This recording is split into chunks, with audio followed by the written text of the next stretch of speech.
waiting while we got that set up. So, see, girls are talking, and that's why I asked you. Right.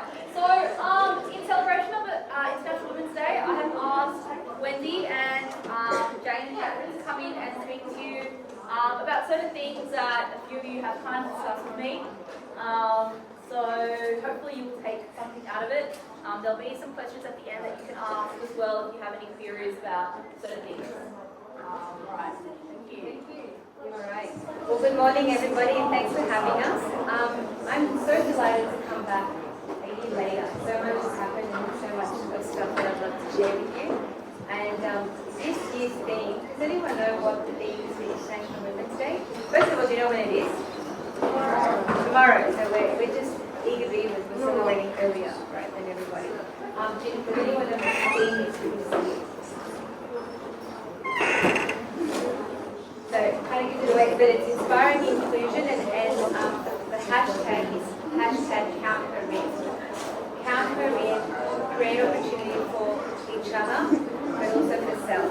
So today I'm here to share a few things that I've learned in the last 365 days. But I've also got two incredible, phenomenal women that are CEOs that are doing some incredible things in their own lives. Different paths, from different beginnings, from traveling the world to, having a side podcast, hustle business, just give back, to creating and publishing a book, to traveling the world with a young family. And how it doesn't really matter right now, your next move, it's how you make the moves count that will really matter in the end, right? So this morning, I'd love for us to walk through a couple of the sharings. The ladies have prepared a lot of energy, love, and advice to younger self. So I hope that the words that we share with you, some of it may land on you, some of it you might want to remember as you make big decisions in your life as you face feelings as well. And share with you our message, and at the end we've got a Q&A section and we've got a giveaway, so we hope that you enjoy it. So,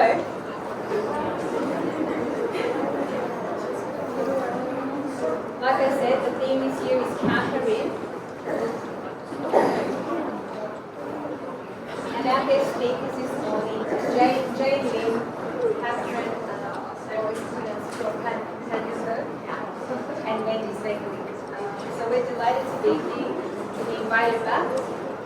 And I'm now going to introduce to you the incredible Jane Lynn to come forward and share with us a little bit of her.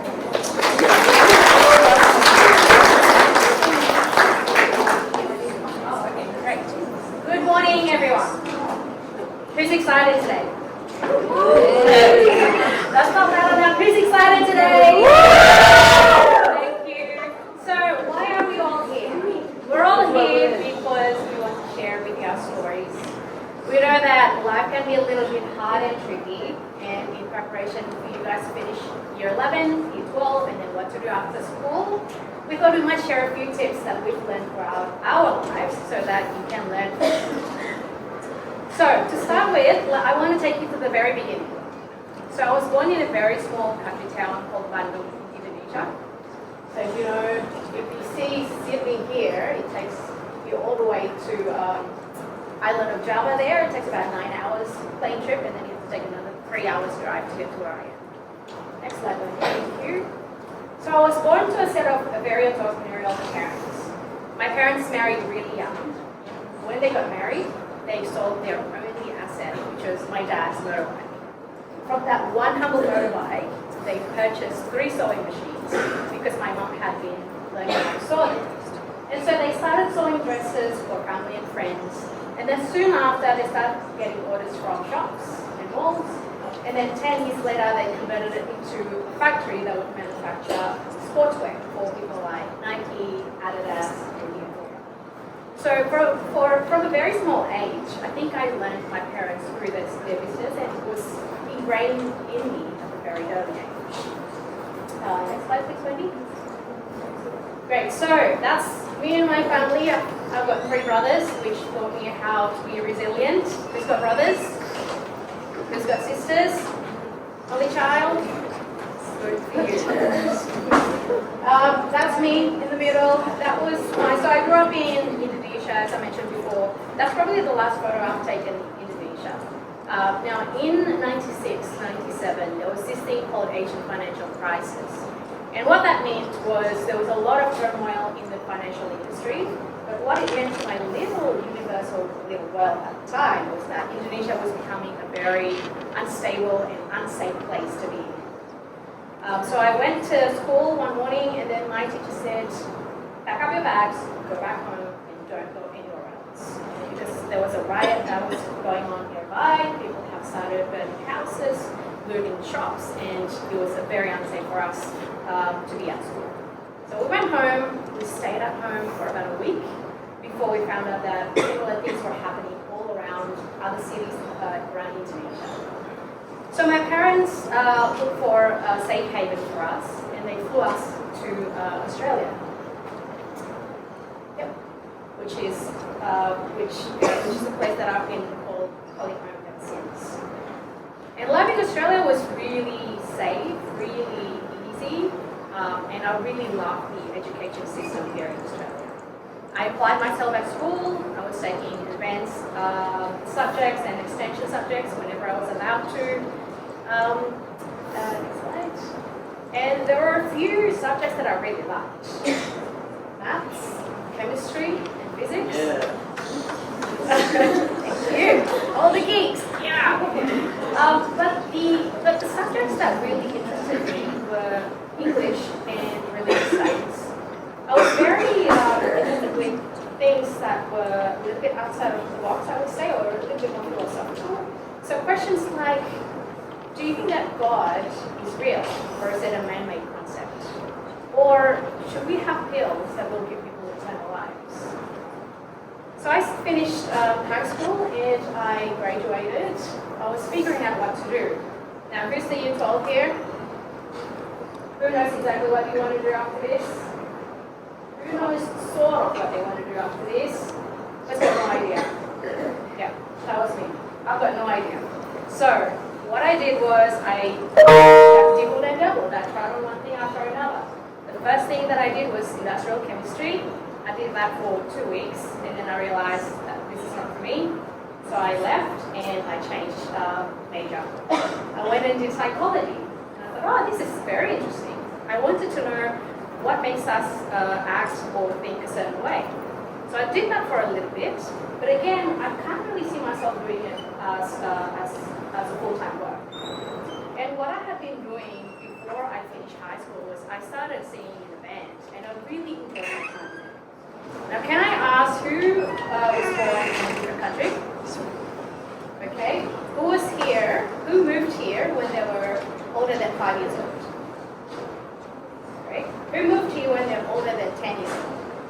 1, 2, 3, yeah. How was it? Was it hard for you or was it easy? Hard? Easy? Hard? Why was it hard?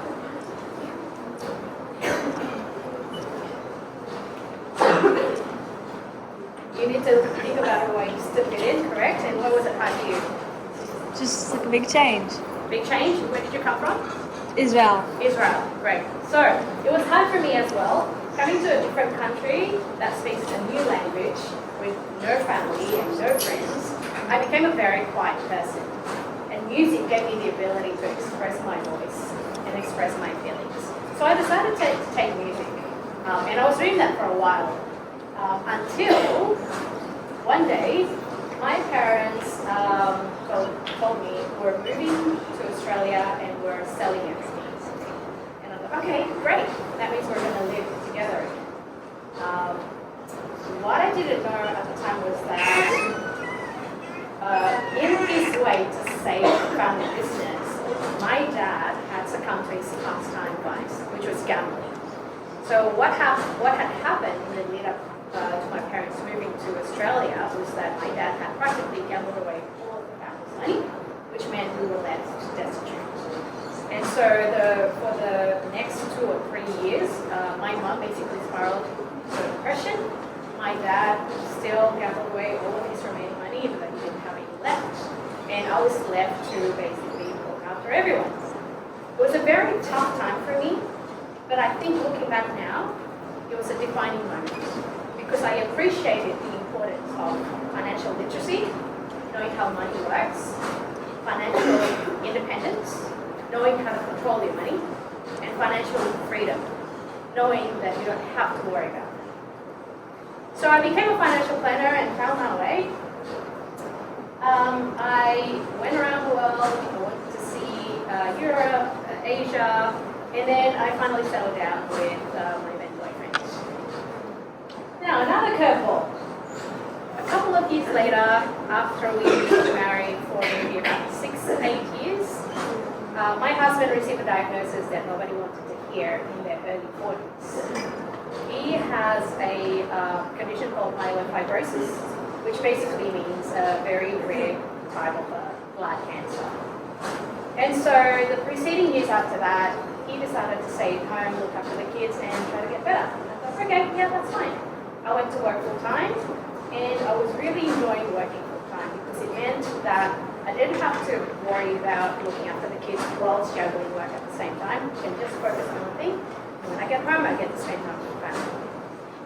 Until I find this really constant nagging guilt, a mum's guilt, of leaving my kids at home, of not being able to pick up my son from school. And in order for me to soothe my mother's guilt, I started looking out for tips and advice from other women like Wendy. So I started the Road Winning Mums podcast, where I have conversations with other women who are juggling work and life. And I find out what they do that make it work for them. And what I found was just so much more. I basically found a tribe of women that are trying to juggle life. It's hard, it can be tricky, and none of us are perfect, but we're just trying to do life a little bit better, one day at a time. So, again, going back to the very beginning, my reason for being here today is to share with you a few lessons that I learned so that hopefully you can take it with you. The Year 12s, when you graduate, know that this is not the end of the world. You can always move forward and iterate as you see fit. But the lessons that I learned is embrace change. Change from moving to a new country, change from moving to a different job, or change from being one state of being healthy to a different state of mind. Embrace that, knowing that you will actually learn from it. Lesson 2 is don't be afraid to fail. The Year 12s, if you think about what you want to do next year, don't be afraid to fail, because that's where you grow. Third lesson is life is hard, but you've got the strength. Reach out to others if you need help and learn from the lessons that they've learned. And lesson number 4 is find a book. I hope that helps. Next slide. We actually will have a book giveaway to 20 girls after this. If you miss out and you want to read a little bit of a book, I think I've sent this to Structure. She should be able to share this with you, but that's a soft copy of the book. There is also a giveaway on Instagram, so connect with us on Instagram and stay on the book giveaway. And hopefully that helps. Yep. Next slide, I think there is one more. Follow our journey. We'd love to connect with you. Thank you.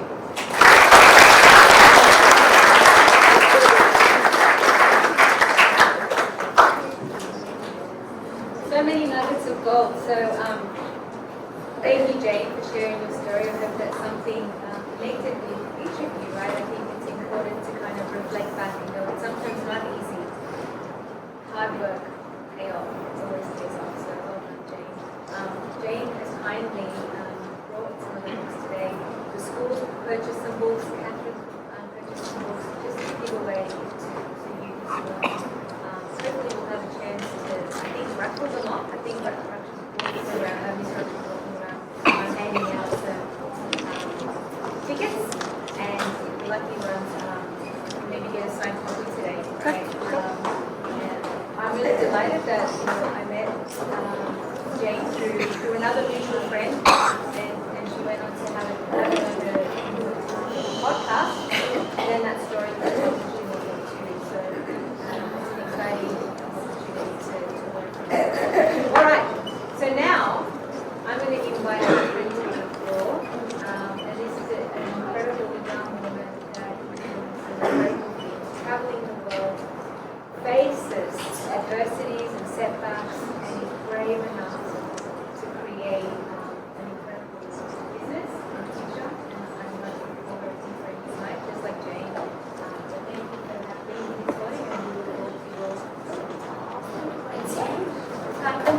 Megan for sharing too. I never knew your full story, so thank you. I feel very privileged to be here with you today. My name is Catherine, or as my mum would say, Cathy, especially when I'm in trouble. As you can tell from the spelling, I was not born in Australia. I grew up in Germany, and I came to Australia about 10 years ago. I thought, oh, I'm just going to travel because I didn't know what to do. I thought I'm just going to pack a backpack, see what happens. And then I landed in Australia. And now 3 years ago, I started a recruitment company in the technology space. And yeah, so far, touch wood, it's going well. And so I just wanted to share my story with you today because I think it's not a linear story, and it's because I was quite lost throughout my teenage years, throughout my 20s. Sometimes I still don't know what I'm doing, so I was kind of going with the flow, you know? And someone shared this image with me not too long ago. And it really resonated with me because the theme of education is saying this year is to inspire inclusion, and I think inclusion also comes from within because there's so many different versions of yourself that are within you and that are just waiting to be discovered, but that only happens over time, and that is okay. So I always like to think of myself, I'm this little circle over there, living my life, doing what I want to do, not knowing what's going to happen next, but just being happy that I'm here, I get to experience life, and that's a beautiful thing. And eventually, over time, yeah, that was me, my glorious teenager, kind of expand into the full version of yourself, and you can't possibly know what that looks like just yet. That will just reveal itself over time, and it's very important, in my opinion, to be patient with yourself as well. You don't need to make the most important life decisions today. You can kind of just go with the flow, and that's not that bad. So yeah, this is me in my beautiful teenage years. So I'm probably a little bit younger there than you ladies are today. But at school, I was incredibly shy, awkward, didn't probably how I'm still nervous in front of people. But at school, I just would not say anything, even if the teacher would say my name, even if I knew the answer, I would just sit in silence. I was just mortified, wanting the moment to be over. And I thought, how on earth am I going to find my place in the workplace? I can't even communicate with people properly. I don't know what I want to do. I don't know what my career to look like. And so I decided to just go with the most broad path I could think of. And I thought, I'm just going to study business. If I do a bachelor's degree in business administration, that includes finance, marketing, office management, strategic management, leadership, and thought, surely after time, I'm going to figure out what I want to do one day. So that's what I did. And I took an office job on the side, just selling packaging materials over the phone, calling up random companies, saying, hey, do some table, some all that. So it was not very happy. But what was I going to do? I didn't have anything else to do. I didn't know what to do. And then the 3 years of the degree came to an end, and I still thought, well, I still haven't really figured out what it is. I've been doing this, okay.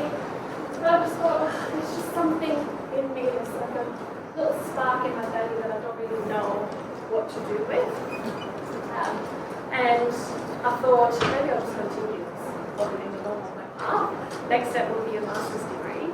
And as part of the master's degree were some subjects in English, but obviously I only spoke German, so I thought, okay, it wasn't being difficult, so I better go traveling, and that's how I landed here. And so there's a few lessons I learned in those teenage years and probably my early 20s is it really was okay to ask for help. I could have just said, I'm lost, I don't know what to do, and I did ask my friends, I did ask my parents. They could really help me, I should be there. So I'm just going to continue figuring this out on my own. So yeah, so I came to Australia, and then this happened. So I came on a working holiday visa, and really struggled to get a job again. because obviously language I didn't have to form working rights either, and in order to get an extension of my visa, at the time I needed to do farm work. So I went to Bangkok and I was picking tomatoes, picking zucchinis, and I just remember there was this moment where I sat in the field, so they pick you up at 4 o'clock in the morning, they drive you out in these fields and rolls and rolls, tomato fields, and you just take it up and roll, pick as many as you can to take up. So I sat in this field, covered in dirt, 40-degree heat, picking tomatoes, and I thought, I'm 24 years old. How did this happen? What am I doing? I just went wrong somewhere. I never thought that this was going to be my path, but I felt like I couldn't really do anything else about it either. I didn't want to go back to Germany. I didn't have the best relationship with my mom, so I was like, there again, I'll stay here, but I'm going to do whatever I can to stay here. And so eventually, I drove back to Sydney and I thought, right, I've got one last chance and I'm just going to keep going. And I applied for everything and anything to find a seat. I don't recommend you do this, right? I was just quite lucky at the time. I applied to be a bus driver, a brain driver, project manager, recruitment consultant. I didn't even know what a recruitment consultant was, but that was the only company that called me back. And so I was like, oh, I just have to choose this, so I just wanted to take it. And turns out I was very good at recruitment, but what I never knew, and what they had noticed on my resume, is that despite I had lots of short engagements, they all required resilience and persistence. I was for a while, I was door knocking all over Sydney, trying to sell cheaper energy bills, education courses, to sell. So they saw the persistence and perseverance. And another thing that I never thought would serve me well later in life was because I was so shy during school, I always listened a lot more than I spoke. And someone said to me not too long ago, we've got 2 ears and 1 mouth for a reason. It makes so much sense. If you actually listen and you then respond with the intent to help and to seek to support other people, that works really well. So all of these little things along the way, crying in the tomato field, knocking on people's doors, not being able to speak up in front of people, actually ended up making me a really good recruitment consultant. And I learned that things changing and you just going with and to see where those little micro decisions in your day-to-day will take you actually worked out really well. But I also noticed the reason it worked out so well is because I always tried to do the best I possibly could. I wanted to be the fastest to run to pick up, and I put more doors than anyone else had knocked on. I tried to stop more people on the street. I stayed more longer because I just wanted to be the best whatever I did, and I wanted to do it well. And all of those things combined together is then what made me a good recruitment consultant. And so here I am today. This is me. I'm 33 now, and even though it says calm, confident, leading with heart and enough, I do feel like now that I started my own recruitment company in the middle of the global pandemic, so what got into my head, I'll still do the same. But I still have my moments. Like just last week, Paul had me crying because I thought I registered for the benefit. It was really good and I didn't really know why I couldn't find the QR code, and then I had all of these worst case scenarios in my head and the image showed me way at the door, how embarrassing it was. I'm just like, oh. And then I called Wendy, I'm like, I can't believe I can't find the QR code, what should I do? And Wendy said, no, just go, just show up. Because if you show up, and you show up with a smile, you're confident, people are just going to let you in. And they did. I just said, sorry, I can't find my QR code. And they said, no problem, here's your badge, and then you go. It's like, oh, yeah, that's true. How did I forget that lesson that I had already learned in life? That if you show up with good intention, it's going to be great. It somehow always works out. So some of the lessons that I learned, stay true to your values, and you never sort of learn, you always keep going, things are truly going to work out for you. And this is one of my absolute favorite quotes by Steve Jobs, the founder of Apple, is that you cannot connect the dots looking forward, you can only connect the dots looking back. And things just do always work out. And that's really helped me along my journey, because as me, this little pink circle is expanding into the broader, bigger version of myself that I'm still getting to know each other. I just know that where I am right now, standing in front of you, 23, I don't have a boyfriend, I don't have kids, I'm never buying fish, I don't know what to do, I don't know where to go, but that's okay, because I'm going to go somewhere right now, today, speaking in front of you, is almost healing a part of my inner self, and sometimes I wish someone would have said, oh, it's okay, it's not that bad, you don't need to have it all figured out, you'll be fine. And I really hope that's the message I can leave you with today, that you are also exactly where you're meant to be. Wherever you go, show up as the best version of yourself, because where you are today is absolutely beautiful and more than enough than you ever need to be. Thank you.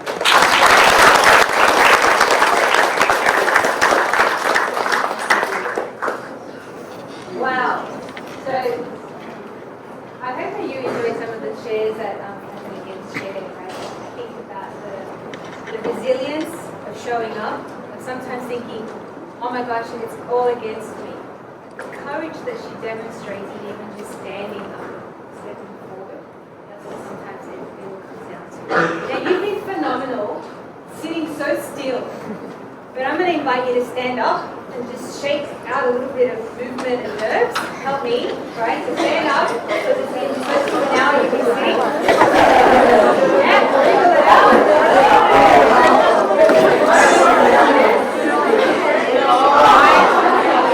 Stretch out the whole body. Now I'm going to invite you to have a big rest.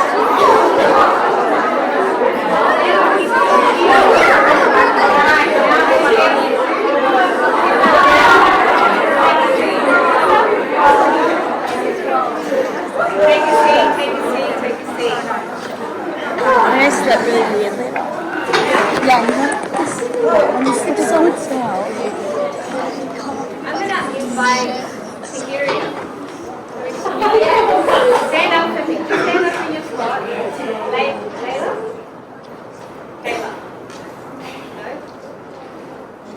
Can I get you to stand up? Giselle, can I get you to stand up?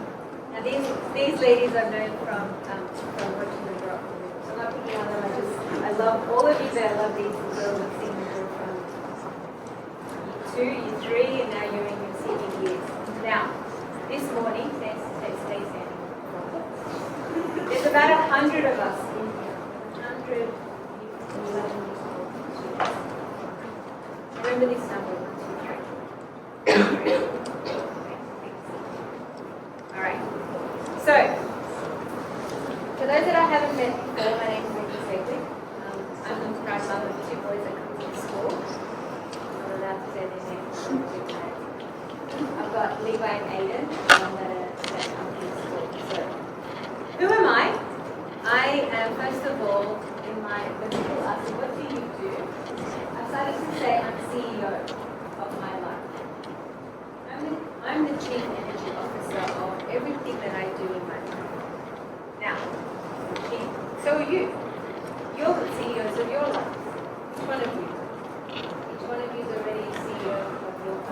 That you carry, the what you choose to do, the person that you are becoming. You're already CEOs of your life. Do you have that mindset? That means you're already winning.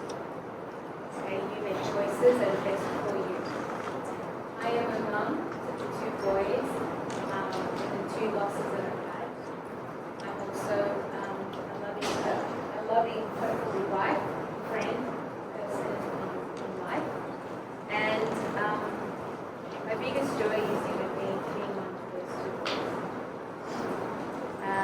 It's such a privilege to come back, and I'm saying to Jane and to Patrick, to come back close to 20 years later, to be in the same library that I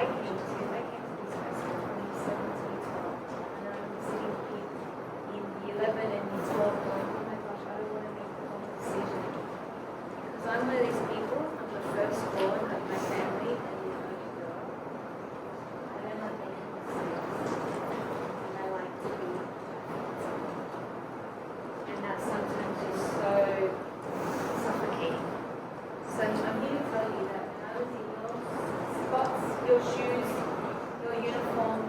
I didn't have it all worked out. I just wanted to do the very best of the best marks and then go on and study. And guess what? What I studied, I didn't even practice it today. I completely shifted my career from accounting, banking, leadership, to tech. So I'm making those choices. So that's a bit exciting, and I wanted to come back and tell you. There's no right or wrong. There's no right or wrong. Whatever you choose to do, it will serve and you'll learn something from it, and then it will help you move forward to the next thing. Sometimes it may feel like you're just moving aside. Sometimes it will feel like you're moving backwards. Or worse, like you're stuck. And everyone else is advancing and you're just stuck. I promise you, it's all because of doing it. So, that's a little bit about me. Today I hold a position. I'll VP of engineering in a company that's a global company. I have over 25 people in my care. But some days I don't know what I'm doing. Some days I don't have all the answers. But I show up. I show up with bravery, like I show up with integrity. So, do you remember how many people did I say are here today, like the students? 100. About 100, right? And how many people stood up? Or did I ask to stand up? I didn't. Everybody stood up, but the 3 people that I asked to stand, how many? 3. Do you know that 3% of this room will set a goal? Most of us, we don't even set goals for ourselves. We don't even set goals for the day, let alone the week, let alone the month, let alone the year. 97% of us, the people that were sitting, 97% of us don't set a goal. So I'm going to invite you and encourage you. You all have your smart, beautiful, talented individual women. When you get your phone back like this evening or when you get home and you journal, I want you to write down what is something that I want to do this year. No, maybe not even this year. What do I want to accomplish this week? What do I want to accomplish tomorrow? Because the mere act of writing down a goal increases your chances by 43% of success. You've got to write it down. You don't even write it out, and you're not even brave to speak it out to yourself. How else can you go towards the goal? So remember that only 3%. 1, 2, 3. Only 3% will write down a goal. And your chances increase if you actually write it down. Keep that in mind. So I asked ChatGPT, what advice do you give year 11 and 12 students to be life-changing for their lives, right? It's like all these things. I created a word for that. Goals, inspire them, tell them that there's opportunities and to embrace resilience and to have a plan. Setbacks and then that you've got to have a story of advocacy and be resilient and chase your dreams and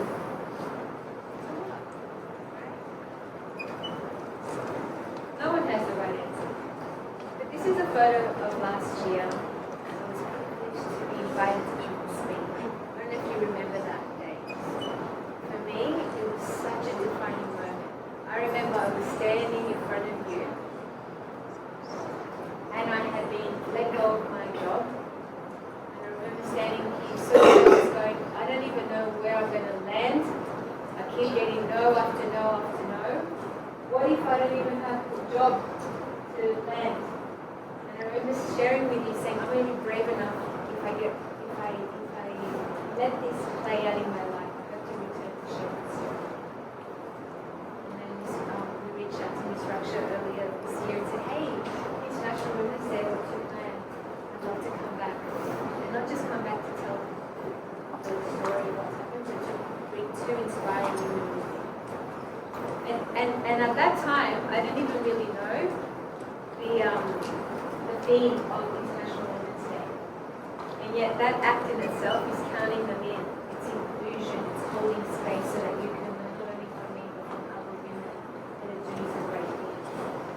So this was a defining moment for me. Because at that time I didn't have a job, I didn't know where I was going to land. But even preparing the presentation for you that day meant I had to, like Catherine, show up and have something to share with you. That photo, if you have LinkedIn, is my profile pic. That's how significant you are to me. So it was a defining moment. If I kind of go, okay, well, what's happened in the last year, maybe? Like, connected last February, March, what's happened? So, for me, highlight, first one, South Sydney, coming back and talking to you. That was instrumental, right? Sweet. Then, on the back of that, I think Jane and I had done a podcast already. I get invited to I said yes to Jane, going, oh my gosh, who would ever want to listen to my story? I said nervously, yes. And then on the back of that, 3 other podcast invitations came. I kept saying yes, yes. In the meanwhile, I'm also job hunting. And there's days where I'm getting the no, you're not right for us, not right experience. Some people didn't even respond. I remember I'd ring Catherine and I'm like, oh my gosh, I feel like I've applied to 555 jobs and no one's even like taking a look. What's wrong with me? Look at my CV, can you help me? She was incredibly kind. I've said this to her many times, that she has an incredible company in the city, right? She's got beautiful offices. If you've ever been to the Apple Store, who's been to the Apple Store in George Street? You know where it is? There is your hand. I can't see, I'm a little bit flash. There you go. Her office is across the road from me. It's beautiful, magnificent building. And there'd be days where I was coming into the city to do interviews, and I'd have lull, like quiet moments, or I'd have another interview in the afternoon, and I didn't know where to go. And it wasn't close by libraries, but Catherine always would say, hey, who's my office in this place? So she was incredibly kind in supporting. Just those small acts made a difference to me. So I'm in that April period, I'm like hunting a job and looking for jobs and opportunities. And as I was going through that, it's sort of like my years of not knowing what to do next. Because it's like, what if I take the wrong job? And so my lesson there was, what would I love to do? So it helped me change the way I look at different roles and opportunities. And then I landed a really great role. If I had gone back to February when I was let go of a job that I loved, I can't get another job in tech. This is it. This is the best it's ever going to be. And yet I ended up getting a bigger role, a bigger opportunity, with a little bit more money. So I kind of go, it all worked out. But if I hadn't been let go in February, I would have still been in that company. So everything works out for a reason. 6 months after that, right? We had a really tough period in our life. My mother-in-law got really sick. She ended up having terminal cancer. She went into treatment, and all of a sudden, cancer erupted. She didn't last more than 5 weeks. We lost her. Here I am trying to settle, leave my into 7, leave my job. I was got sick. She's not around the corner. She's in Goulburn. Has anyone ever visited Goulburn? Yeah. It's about 3 hours away. It's not around the corner. She gets really sick, and my father-in-law, he's still living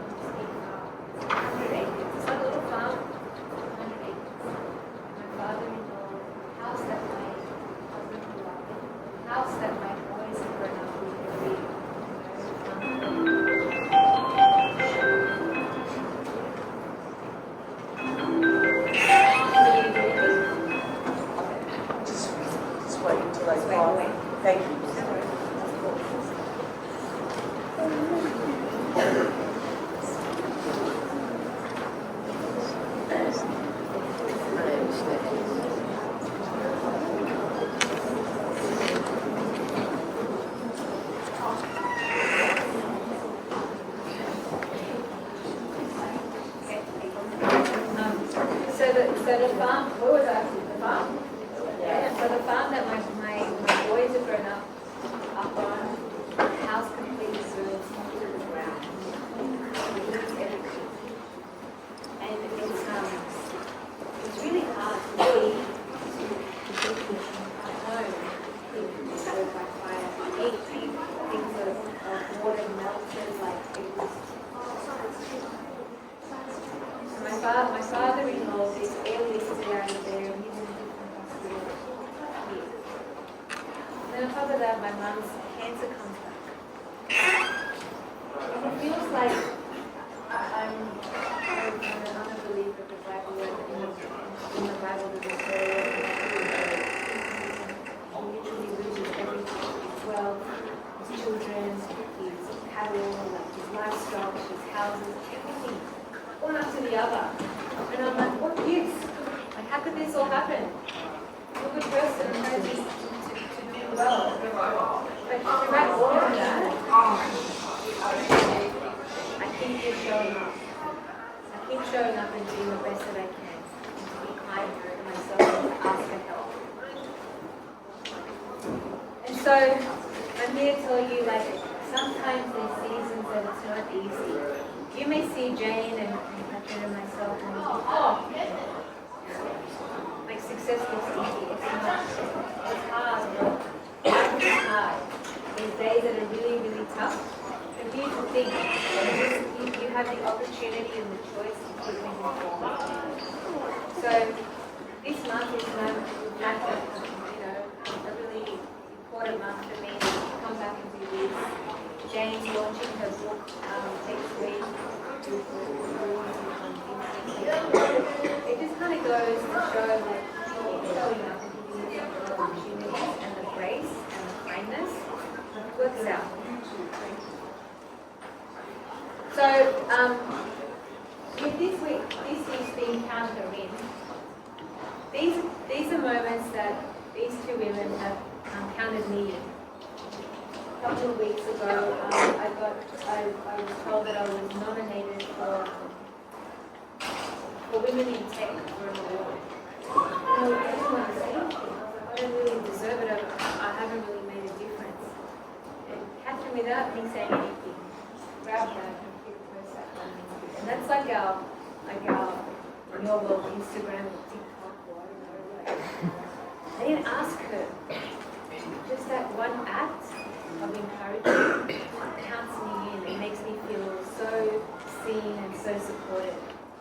She's done that. Out of kindness of her heart. And my ask is, do that for each other. Help each other. When you do something really well, you see your friends ace something that they've been working really hard towards. Celebrate. Let her know, hey, that was really cool. That's what she did. Alright, thank you. And also posted an event at her business. She invited me back to give a speaker.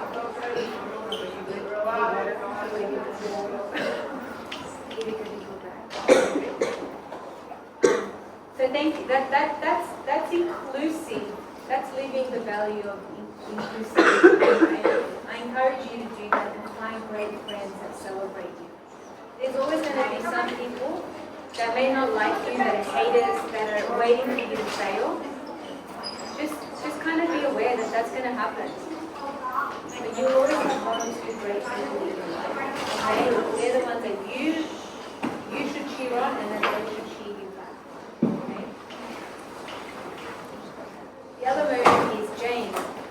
I didn't know Jane all my life. I met Jane through a colleague at work.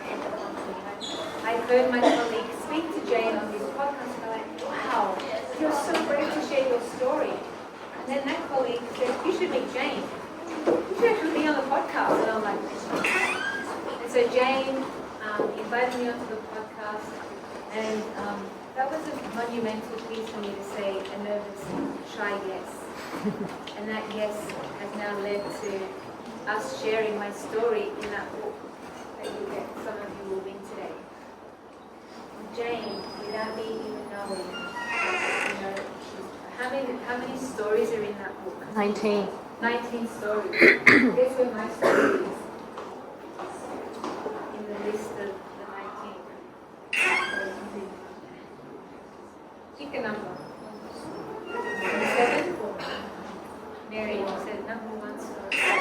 the first story in the book. When I saw that, oh man, I was wrecked. You know, bawled my eyes out. I ordered a copy for my mum, and I sent it to her. And 2 weeks ago, when she has to go every 2 weeks to do a new chemo treatment, she didn't know I was coming to visit. And there she was having the chemo treatment. And she was reading the book. And I shared that photo with Jane, and Jane was like, so thank you, because thank you just, makes a huge difference to me and my family. She's living it, counting it, without even knowing the thing, she's living it. So, we're nearly done. A couple of lessons that I want to share with you, right? When people tell you it can't be done, I want you to remember these words. Watch me. Someone's ever said no to you. Sometimes people will kind of go, you can't do that. Instead of accepting that you can't do that, ask why not. And why not me? Okay, watch me. When I joined one of the companies for tech, I had to do all this study and I had to get certification. And I sat the exam and I didn't pass it. And I was stressing so hard and I was studying so hard. And my husband said, babe, it's too hard, just quit. Just go back to the job that you know. Go back to your banking job, they'll take you back. You're so good at that. And I had two choices to kind of go, yeah, I'm going to go back. And something inside of me was like, that fire is within you. All of us have it. Someone said to you no, or denied you, or didn't pick you, or said rejected you. Take that and let that be your fuel and go watch me.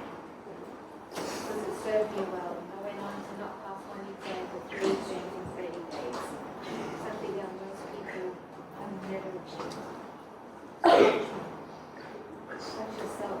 Ask yourself. When someone says no or rejects you, or says it can't be done, maybe they're fearful of what you're capable of. Okay? So watch me. So, everything's going to be okay. You've heard Jane and Catherine and myself tell you. Life is not perfect. You cannot trace it and be like it's never going to have any hiccups or any issues or bumps. Because that's not them. In my humble opinion, you're playing so safe that you're not. That you're playing so safe that you're not taking big risks that you should be considering, right? So be strong because you're strong. Resilience is key. And always think, I'm not stuck. I'm not stuck unless I stop. Okay? Everything's going to be okay. Let's say that together. Everything's going to be okay. Next one.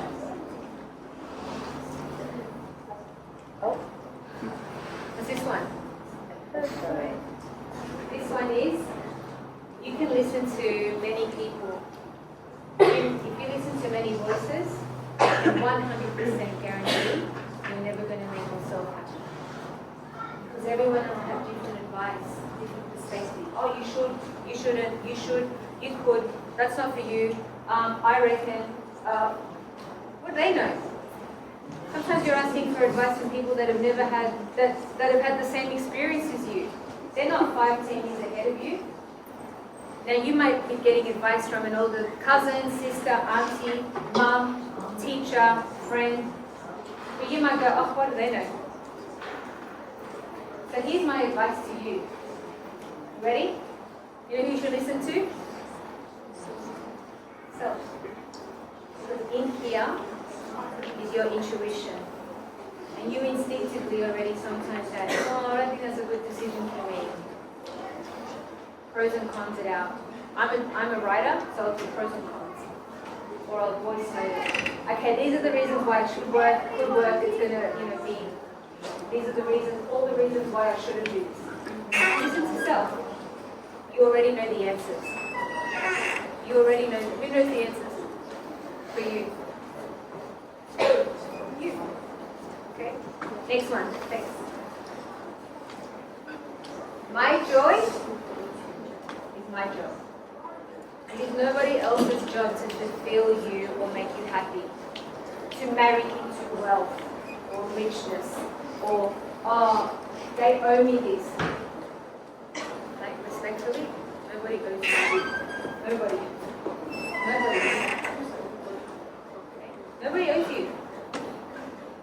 It's your job to find the joy in all of these that come to you. And it's your job to take what is presented to you and find the good in it. There's going to be tough bits, right? The people that have made it, that are super successful, that you admire, maybe it's a singer, maybe it's a celebrity. Like as an example, J-Lo, right? She inspires me. She's Latin, she's 50 plus, and I'm like, she looks amazing. But she's lucky because she's got the chefs and the stylists and the makeup artists. But guess what? She's got to get her culo out of bed every morning. She's got to work out and she's got to do it. No one else can train for her and put those muscles into her. Maybe, if the God might as well with her. But she's got to do the hard work. So it's the same for you. It is your job to find the joy in what you are doing. Everything that you need for the seasons that come to you, you will have. Okay, so I want you to understand things that you face, you feel like, oh my gosh, how am I going to get through this? You will get through it. You've gotten through everything up until now. You know, you've already defied the odds and the statistics that when most, 20 years ago, 50 years ago, hell, even 100 years ago, women couldn't finish high school, 11 and 12. Women like you could not vote. Women like you could not drive. So you're ready to find the odds. Keep going.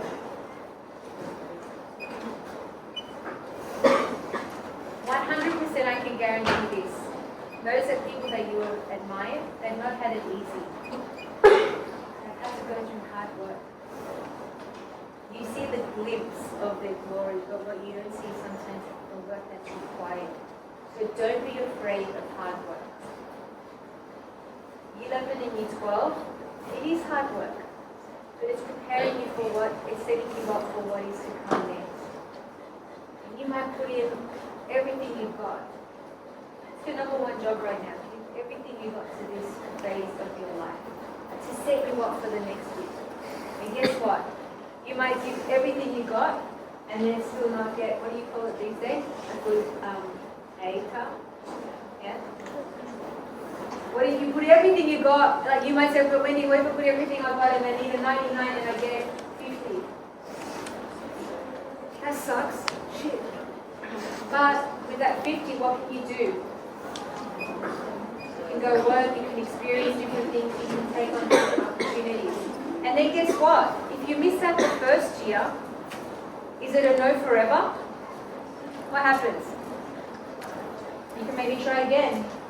And guess what? Most courses after 2 years, I think, or 3 years, they actually open and they go, you know, now you're eligible. And now you've got experience in different things. So, do you understand what I'm saying? Like, there's no right or wrong. You're never going to be left behind. Take what's given to you. It is going to be hard work. And I like people. I don't know if you guys know the artist people. Maybe not. Okay, he's a Latin rapper. He's very famous. He's got a famous quote, and he's like, "It's funny. The harder I work, the luckier I become." And I believe that. The harder you work, the luckier you become. It's like if you study really hard for an exam and you're like, "Oh man, I just got lucky." Is it? Can you acknowledge that you put in a lot of effort to ace that exam, to study, to get a really good mark? Don't shy away from the hard work. Own it. Learn to own it now. Because it's not luck, it's hard work. Cool. I think my last one is back yourself. Find the people in life that will cheer you on. These ladies, my friends. Back yourself. Find what you find joy in. For me, as an example, going once a week down to the river Rockpool. Not full. But I love the river Rockpool. That's where I find my joy. It's a chance to kind of reconnect to self and know, hey, life's a little bit hard, but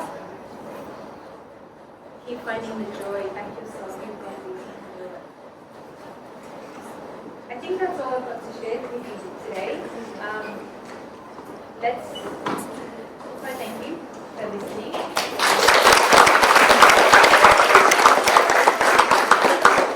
I think we've got some Q&A, if that's okay. Yeah, get some chairs. Right. We're going to a Q&A situation where I'm going to ask questions. Some of these questions you guys have kind of said to me.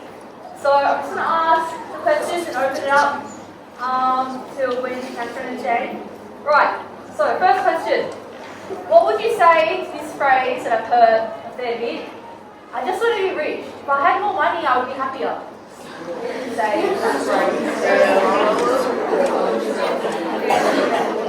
I can say something to that. I always thought there's quite a big thing in recruitment where people say, oh, your name is on their life, you made it, it's the biggest thing.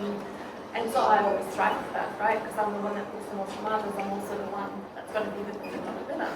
And I was very fortunate to, in my first year of recruitment, achieve that. And it happened on Thursday afternoon. And it was such an anticlimax. Don't get me wrong, if you earn more money, your life gets easier, but only to a certain point. And then it comes about, I'm going to make more money, and then you're still the same person. Nothing changes. And I really struggled the next morning as I couldn't pick up the phone anymore, and I was like, something's gone, it's like the air out, and I cried the whole weekend. I was like, who cries when they're well in their job? What's wrong with me? But what I needed to realize is that I thought the purpose was in making money, and it probably took me about a year to figure out that for me that wasn't it. It was in the connection with people, and it was in helping others achieve, helping someone else get a job, helping someone build their team. That ended up being a lot more fulfilling. And as you probably talked about, that's important as well, what you do with that, because I didn't go and buy a car or anything. That's a lovely story. Thank you for sharing. I guess in my line of work, this is a very interesting question. I'm a financial planner, so I tell people what to do with their money.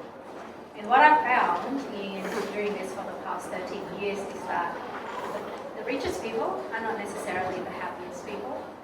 And in fact, one of the happiest people I've met are the clients with the least amount of money.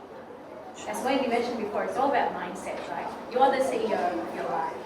You're not really determined. Your happiness is not determined by the size of your bank. It's by your mindset.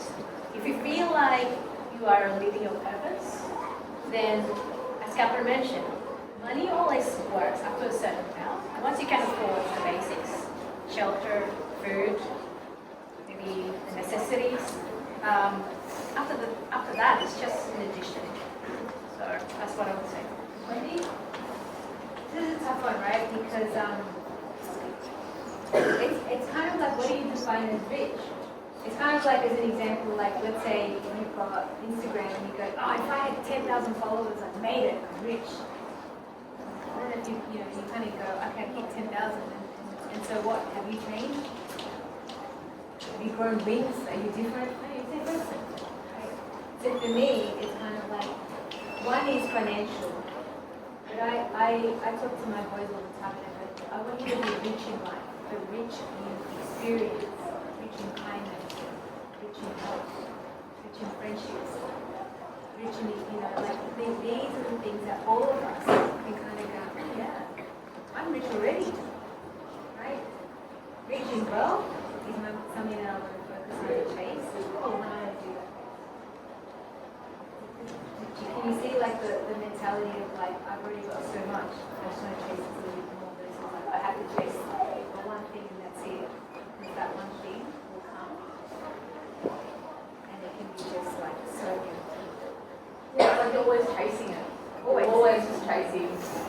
facing something. Right, how do you manage working in an environment where you may not get along with everyone in your workspace? I'll go. I run my own business, so I have the pleasure of choosing who I work with. What I found was when people are being difficult, it's because they have a different reality that you may not be aware of. And what I mean by that is sometimes a friend may come up that day and be a little bit edgy or just a little bit picky. And you might take it personally and you think, oh, did I say something? Or maybe that person's not nice because they're not being nice to me. But what you don't know is the hours and days and weeks leading up to that point. They may be dealing with something really hard in their life and they're not able to share that with you. And so I think empathy will carry you a lot through those stages. If someone is being difficult, then try to understand from their point of view what's going on in their life. Try to help them if you can. So that's what I would share. I wasn't that wise when I worked in a recruitment agency, surrounded by other consultants, and there were quite a few people I didn't like, I have to say. And then one morning I came into the office and my manager just put on my desk, all surrounded by idiots. And I was like, and it was such a good lesson because it explained, similar to what you said, you never know where the other person has come from. You don't know their upbringing, you don't know their personality type, you don't know their values, you don't know what's important to them. And that's just different to me. But I then need to understand there's something wrong with their way of going about things. It's just different. Just as my way is different to their way. Like I leave it quite clearly to me. Yeah, fully get it. It's funny, also true, right? If you think about this, if this was a company, would you get along with all the employees? There's some people you kind of go, oh, I don't like how they think or how they act or the way that they live. But you've got to find professionalism, right? You have to find what Thursday World is finding common ground. Why do they act like that? And communicate. Then you've also got to kind of go, some people you're going to get along with, some people you're just not going to see eye to eye. And it's okay if not everyone likes you. This is a hard lesson for me even now. You're not going to like everybody and not everyone's going to like you. That's okay.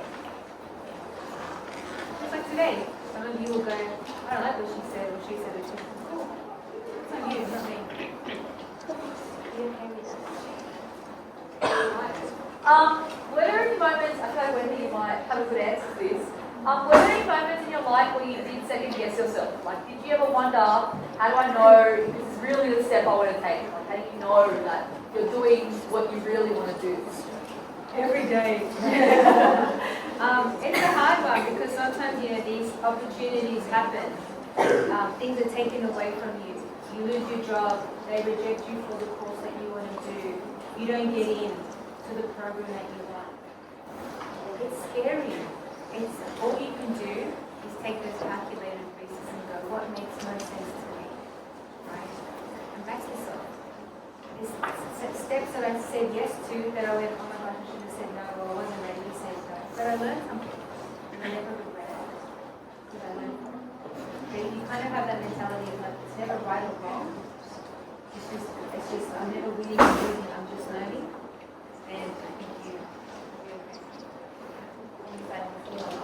I'll try to listen to whatever that feeling is in my belly sometimes, and I'll just go and say, okay, feeling a bit off, I'm doubt, and then I'll just write down those things that I'm worried about, and then I'm doubting myself about. I just keep going for it.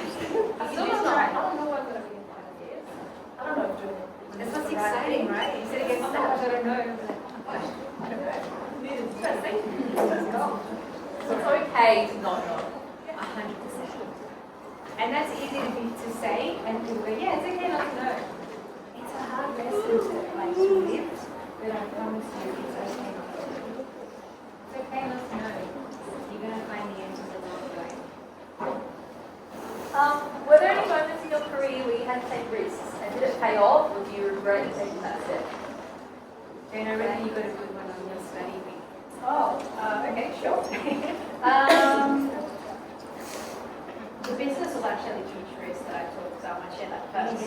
So I started the financial planning business about 3 years ago.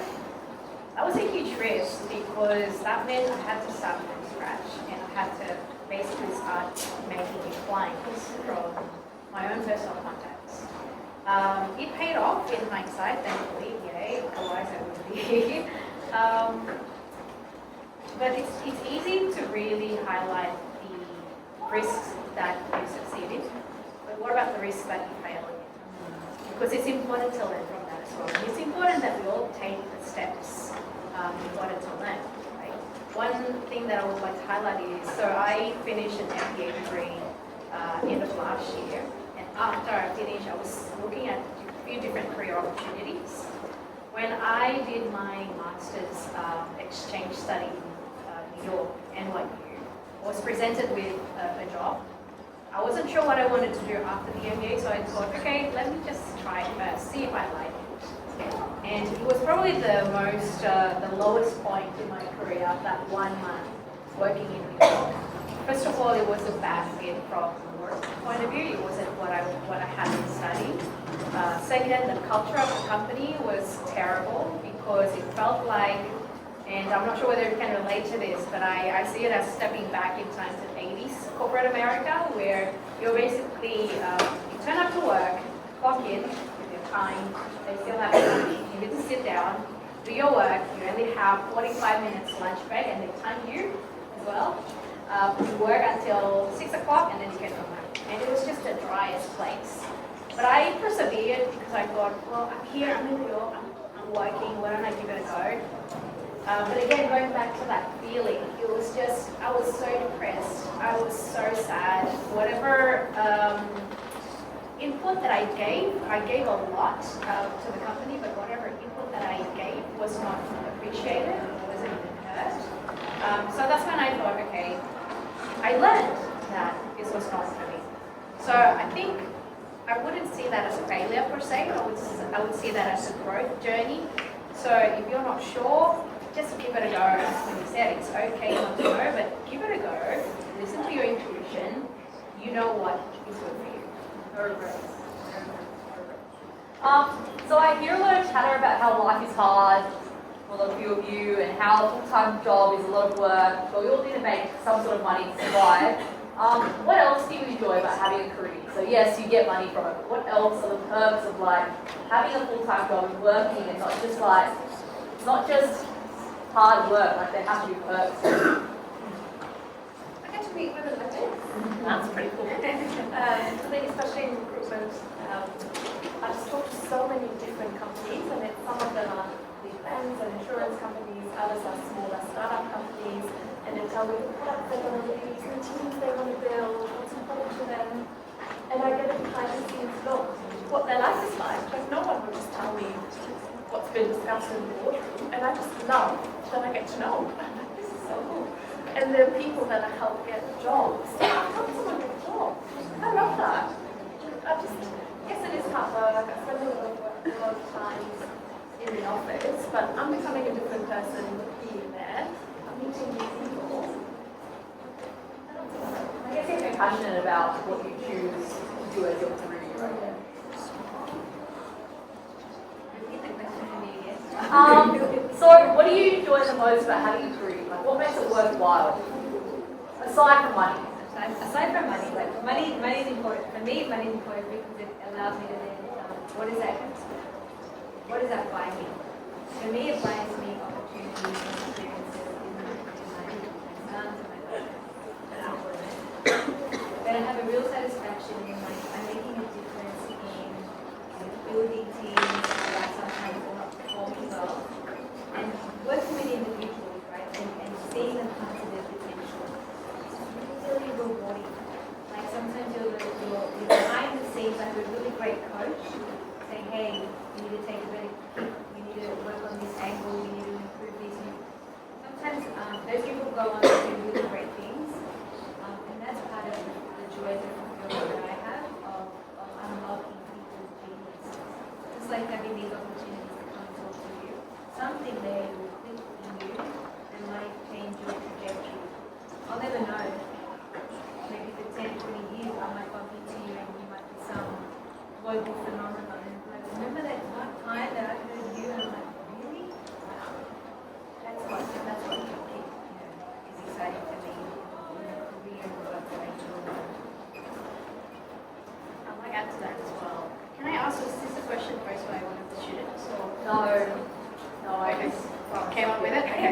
It's a good question. And coming out of high school, coming out of uni, you think that, okay, it's time to be a grown-up. It's time to earn a living so that you can pay bills, right? But I've come to a point where I see life as it's a blessing to me. You have a life. What are you going to do with it? Right? So look at the career opportunities, not just something that you need to tick so that you can pay the bills. You have this opportunity. Find out what your calling is. Find out what really makes you sing. And just go with it. What if you don't know? What if you don't Just know? try. Just try. Like what I was talking about before, I was doing industrial chemistry, I was doing psychology, I was doing music, and then I ended up in financial planning. And then now I'm doing podcasting. So like just try as much stuff as you can and learn to your intuition. If something feels good, try. Yeah, so I guess if you didn't try it, then I guess in 1 year you look back and you're like, oh, I should have tried this, or you would know how it worked out. Yeah. Yeah. Like even if you say most of you are how 16, 17, finish school 17.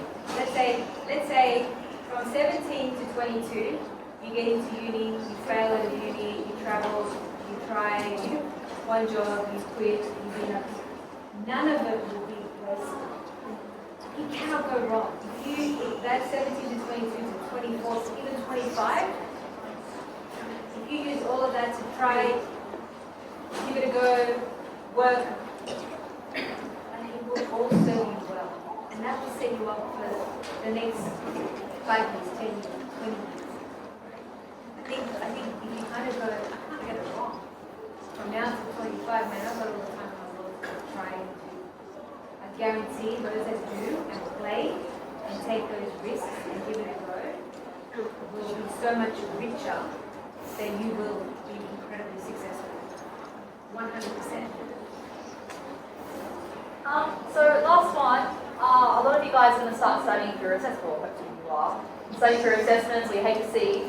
What do you do to maintain like that good work-life balance? Make sure you're not just overdoing it and then burning yourself out too quickly. Well, I struggle with that. But I've got outside my car, it's packed in the bag. I'm going to go away to the South Coast for a long weekend. And I didn't go away on any holidays last year, and I also noticed that wasn't very beneficial. So I set myself intentional goals and timeline to say I'm going to go away for a long weekend here. I'm going to go see 3 new places I haven't been, and I have to structure that into my day because otherwise I don't know. And that is so important. Whether you're a morning person or an evening person, I love being up early in the mornings. I like to just sit on my balcony and listen to the birds and have coffee. And that's also just my 5 minutes of peace and calm and breathing before the day starts. So it's bigger things than planning, and it's the small moments of bliss between. When I was doing my HSC, I was pretty much locked in my room. My auntie used to tell me because she was living with us at the time. She said, you didn't leave your room. In hindsight, it was probably an unbalanced way to tackle the HSC. What I do now that works for me is I wake up early, I go for a run, come back, do a morning shower, cold water. Apparently it's supposed to wake up your body and enhances concentration, and then go to work before doing everything else. There are some price to pay though. So I think year 11 is a preparation in leading up to HSC. I think about April or May of my HSC year, that's when I really just put down the brake and work hard for it. So there are moments and people work differently, so do whatever works for you. If you need the workout, meditation, that works for me now. I wish I knew it back then. But if you're an artistic person and you need that to express yourself, do that as well. That's what I would say. Yeah, sound advice. I think look, 11 and 12 is incredibly important to you. This is your world, right? So you have to put in the hard work. Is where the balance is, finding joy in the things that you like. If you start hanging out with friends, listening to your music, or like not going to your gym workouts or meditation or doing something, then it becomes too heavy weighted on one side. Right? And it's not balanced. So find